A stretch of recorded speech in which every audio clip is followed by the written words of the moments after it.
Hi everyone, this is Dr. Jimenez and welcome to week 2 of EDTC 614 Introduction to Distance Learning. This is our second week, so I want to welcome you all back.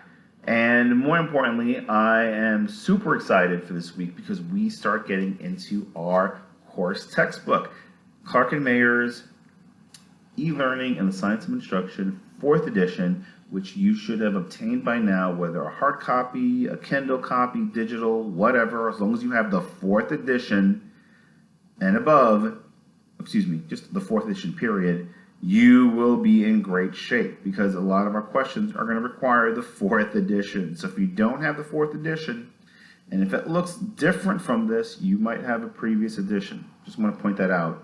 I had 2 people last semester, the last time I taught this course, who got the 3rd edition, and they, well, all I will say is they were missing chapters, and they said, well, what can I do? And I said, well, you're going to have to get access to it. I don't know what to tell you because I don't have digital copies. I don't have alternate copies. So guess what? 4th edition. Make sure you have it. With that, what are we doing for this week? What are we doing for week 2? So this week, we're going to do a couple things. First thing I want you to focus on is on viewing my introductory video that you're watching right now, understanding what you have to do for this week. Second thing is there's a second video that you're going to watch this week, focused specifically on some key foundational definitions about e-learning, synchronous versus asynchronous learning, distance versus online learning, and I thought it was important for us to kind of get some of these foundational definitions out of the way so that when you get into your readings this week, it all begins to inform where we're going for this course. Which brings us to the third thing that you have to do this week. The third thing you have to do for this week is to go in and read chapters 1 and 2 of our course textbook from Clark and Mayer. Chapter 1 is going to focus specifically on the definition of e-learning and the different perspectives in terms of how e-learning can be successful and what some of the pitfalls are when it comes to e-learning. Chapter 2 gets into the foundational aspects of how people process information.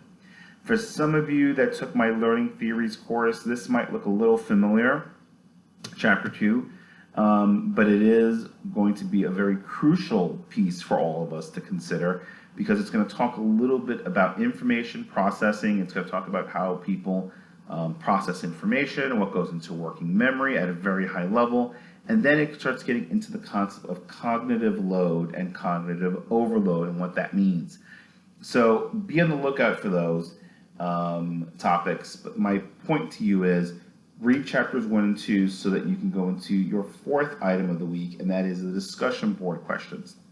The discussion board questions for this week focus on chapters 1 and 2. There's one question for chapter 1, and then there's a second question for chapter 2. The difference is for chapter 2, I have taken what could have been a multi-part question in 4 parts. I decided to divide it up across the class. So what's going to happen is some of you are going to answer first question, somebody will answer the second, some will answer the third, some will answer the fourth. And the way that I did it is I assigned you a question based on the first letter of your last name. So when you go into the discussion board for chapter 2, you will see what question is assigned to you. So go in there, take a look and see what question is relevant, and make sure that even though you answer your question, read all the different posts because it's going to combine all together all the different elements of chapter 2 and the importance of why we need to understand how people take in information and how they ultimately process it and what are some of the pitfalls to watch out for. Fifth and final thing that you have to do for this week.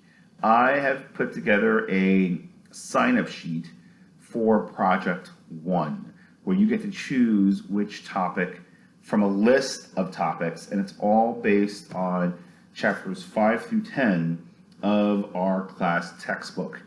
Go in there, choose one, and again, there's limited slots for each chapter. Technically, there's 25 of you. There's 6 different chapters that you can choose from. You're only going to choose one, and you're basically going to go in and just choose your topic. Now, that ties into the fact that on Monday, I was about to say October, September 9th, we have our first project webinar. Thank you for all of those of you who did fill out the doodle poll. September 9th ended up becoming the majority, or at least the preference for the majority of the class. So that is when we will have it. It will be this Monday, 8 p.m. Eastern, and we will try to keep it under an hour. Because again, I know most of you have to go to work the next day. So what we'll do is, in under an hour, we will talk about Project 1, what's expected of you, and really gives you an opportunity to ask me any questions live that you may have about Project 1. So we'll talk a little bit more about that on Monday. Please be on the lookout in the announcements section if you haven't seen it already. I did post the Zoom details for our call, so you can watch it. You can jump on, join our call on Monday at 8 o'clock. And again, I just want to re-emphasize that it is optional, because again, I know part of the reason why you're taking a distance learning course is because you have other responsibilities, and I completely understand and get it. So for those of you who can't attend the webinar, don't worry, the webinar will be recorded. And once it's recorded, as soon as it's done, I will post it and make it available to everyone. So with that, continue the good work, continue what you're doing. We've had a great start to the course, and I'd like to continue that momentum as we get into the next couple of weeks. Be on the lookout for an upcoming video on APA and just some guidelines around posting. I'm not getting into that right now because you have enough to do for the first 2 to 3 weeks. So we'll talk more about that soon enough. But in the meantime, if you have any questions, email me, let me know, and we'll go from there. Thanks again, everyone, and have a great week 2. Thanks again.